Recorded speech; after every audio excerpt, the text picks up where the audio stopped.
মন্দিৰ লগত সৰুৰ পৰা ৰিলেশ্যন আছিলে তেওঁলোকে গোটেই কথাবোৰ জানিব খুজিলে আৰু যিহেতু ৰৈৰ বিনালে লগত মই ইনভলভ হয় তো তাত কেনেকুৱা কি ধৰণৰ কামবোৰ হৈছিলে আৰু সেই বিষয়ে সুধিলে আৰু বাইকখিনি কিছুমান কুৱেশ্যন আছিলে সুধিলে যিখিনি তেওঁলোকক আনচাৰ দিলোঁ আৰু এতিয়াৰ কাৰণে হৈ গ'ল বুলি কৈছে কেতিয়াবা দৰকাৰ হ'লে কপোৰেট কৰে সিদ্ধাৰ্থ শৰ্মাৰ বিষয়ে কিবা সুধিছিল নেকি কিবা সিদ্ধাৰ্থৰ বিষয়ে সুধিছিলোঁ যে কেনেকৈ মই জানো তাৰ চিনিটো পাওঁ কাৰণ গল্ডিৰ লগত থকা তাৰ বিষয়ে বাকী ডিটেইলখিনিতো মই ক'ব নোৱাৰিম চাগে বাকী যিখিনি সুধিছে দাদা সিদ্ধাৰ্থৰ বিৰুদ্ধে বহুত ধন আত্মসাত কৰাৰ অভিযোগ আছে তাৰ নাম আহিছে তাতে এই গোটেই বিষয়বিলাকত আপুনি কিবা জানিছিল নেকি আপোনাক কেতিয়াবা কিবা কৈছিলে নেকি টকা ক্ষেত্ৰত বা এই বস্তুবোৰ মই হয়তো ক'ব নোৱাৰিম এতিয়া কিন্তু মই সিমান ডিটেইলত নাজানো কাৰণ মই নাথাকোঁৱে মই বেংগলোৰত থাকোঁ মই ইমান বিশেষকৈ নাজানো বাকী মই ইনভলভ হয় চিনেমাখনৰ কাৰণে চিনেমাখনৰ ৰিলেটেড সেইটো কথা মই যিখিনি সুধিছে মই এইখিনি আনচাৰ দাদা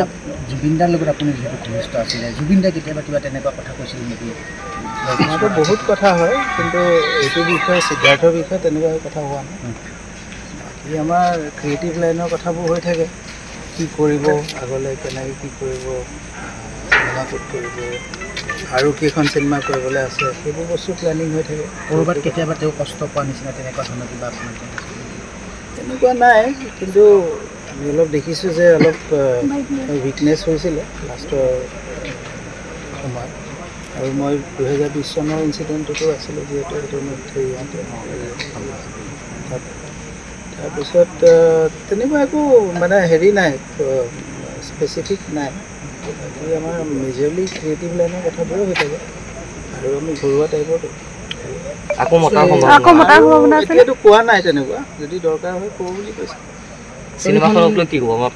চিনেমাখনৰ পাইৰেচি সাংঘাতিক ধৰণৰ হৈছে আৰু ইয়াত মানুহেতো ৰেকৰ্ড কৰিছে ৱেবছাইটত এতিয়া আহিছে সেইটোৱে বহুত বেছি ডাঙৰ যে গোটেই HD কপিটো ওলাই গৈছে আৰু এইটো মষ্ট প্ৰবেবলি অসমৰ বাহিৰৰ কোনোবা চক্ৰ তেনেকৈ হিন্দী চিনেমাবোৰ কৰে তেনেকুৱা এইটো আমি ক্ৰাইম ব্ৰাঞ্চৰ লগত কথা পাতি আছোঁ তেওঁলোকেও চেষ্টা কৰিছে আমি ডিষ্ট্ৰিবিউটৰৰ লগতো কথা পাতিছোঁ এতিয়ালৈ গম পোৱা নাই এইবোৰ হয়তো ইণ্ডিয়াৰ বাহিৰৰ কোনোবা হয়তো তেওঁ চিনেমাখন অলপ হাইপ হৈছেতো সেইকাৰণে হিন্দী চিনেমা নাই কৰা তেনেকুৱা কৰিছে আৰু ইয়াৰ এটলিষ্ট ইয়াৰ মানুহৰ কাৰণে অসমৰ মানুহৰ কাৰণে অনুৰোধ এইটোৱে যে তেওঁলোকে যদিও এই HD কপিবোৰ পাইৰেটেড পায় এটলিষ্ট চিউটিউবত যাতে আপলোড নকৰে যিহেতু মন্দিৰ লগত সৰুৰ পৰা ৰিলেশ্যন আছিলে তেওঁলোকে গোটেই কথাবোৰ জানিব খুজিলে আৰু যিহেতু ৰৈৰ বিনালে লগত মই ইনভলভ হয় তো তাত কেনেকুৱা কি ধৰণৰ কামবোৰ হৈছিলে আৰু সেই বিষয়ে সুধিলে আৰু বাইকখিনি কিছুমান কুৱেশ্যন আছিলে সুধিলে যিখিনি তেওঁলোকক আনচাৰ দিলোঁ আৰু এতিয়াৰ কাৰণে হৈ গ'ল বুলি কৈছে কেতিয়াবা দৰকাৰ হ'লে কপোৰেট কৰে সিদ্ধাৰ্থ শৰ্মাৰ বিষয়ে কিবা সুধিছিল নেকি কিবা সিদ্ধাৰ্থৰ বিষয়ে সুধিছিলোঁ যে কেনেকৈ মই জানো তাৰ চিনিটো পাওঁ কাৰণ গল্ডিৰ লগত থকা তাৰ বিষয়ে বাকী ডিটেইলখিনিতো মই ক'ব নোৱাৰিম চাগে বাকী যিখিনি সুধিছে দাদা সিদ্ধাৰ্থৰ বিৰুদ্ধে বহুত ধন আত্মসাত কৰাৰ অভিযোগ আছে তাৰ নাম আহিছে তাতে এই গোটেই বিষয়বিলাকত আপুনি কিবা জানিছিল নেকি আপোনাক কেতিয়াবা কিবা কৈছিলে নেকি টকা ক্ষেত্ৰত বা এই বস্তুবোৰ মই হয়তো ক'ব নোৱাৰিম এতিয়া কিন্তু মই সিমান ডিটেইলত নাজানো কাৰণ মই নাথাকোঁৱে মই বেংগলোৰত থাকোঁ মই ইমান বিশেষকৈ নাজানো বাকী মই ইনভলভ হয় চিনেমাখনৰ কাৰণে চিনেমাখনৰ ৰিলেটেড সেইটো কথা মই যিখিনি সুধিছে মই এইখিনি আনচাৰ দাদা জুবিনদাৰ লগত আপুনি যিহেতু ঘনিষ্ঠ আছিলে জুবিনদাই কেতিয়াবা কিবা তেনেকুৱা কথা কৈছিল নেকি মইতো বহুত কথা হয় কিন্তু এইটো বিষয়ে সিদ্ধাৰ্থৰ বিষয়ে তেনেকুৱা কথা হোৱা নাই বাকী আমাৰ ক্ৰিয়েটিভ লাইনৰ কথাবোৰ হৈ থাকে কি কৰিব আগলৈ কেনেকৈ কি কৰিব চিনেমা ক'ত কৰিব আৰু কেইখন চিনেমা কৰিবলৈ আছে সেইবোৰ বস্তু প্লেনিং হৈ থাকে ক'ৰবাত কেতিয়াবা তেওঁ কষ্ট পোৱা নিচিনা তেনেকুৱা ধৰণৰ কিবা আপোনাৰ তেনেকুৱা নাই কিন্তু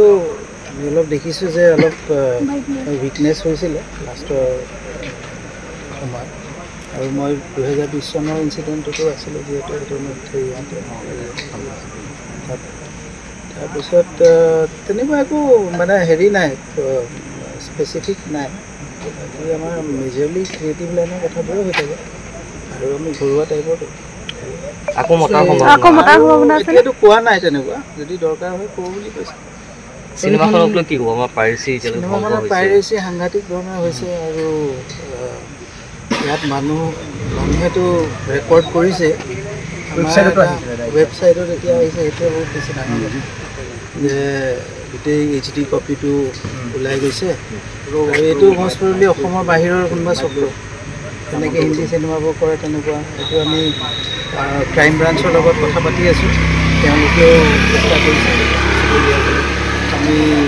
ডিষ্ট্ৰিবিউটৰৰ লগতো কথা পাতিছোঁ এতিয়ালৈ গম পোৱা নাই এইবোৰ হয়তো ইণ্ডিয়াৰ বাহিৰৰ কোনোবা হয়তো তেওঁ চিনেমাখন অলপ হাইপ হৈছেতো সেইকাৰণে হিন্দী চিনেমা নাই কৰা তেনেকুৱা কৰিছে আৰু ইয়াৰ এটলিষ্ট ইয়াৰ মানুহৰ কাৰণে অসমৰ মানুহৰ কাৰণে অনুৰোধ এইটোৱে যে তেওঁলোকে যদিও এই HD কপিবোৰ পাইৰেটেড পায় এটলিষ্ট ইউটিউবত যাতে আপলোড নকৰে যদি কৰি দিয়ে তেতিয়াহ'লে মানে আৰু মানুহৰ ওচৰলৈ গুচি যাব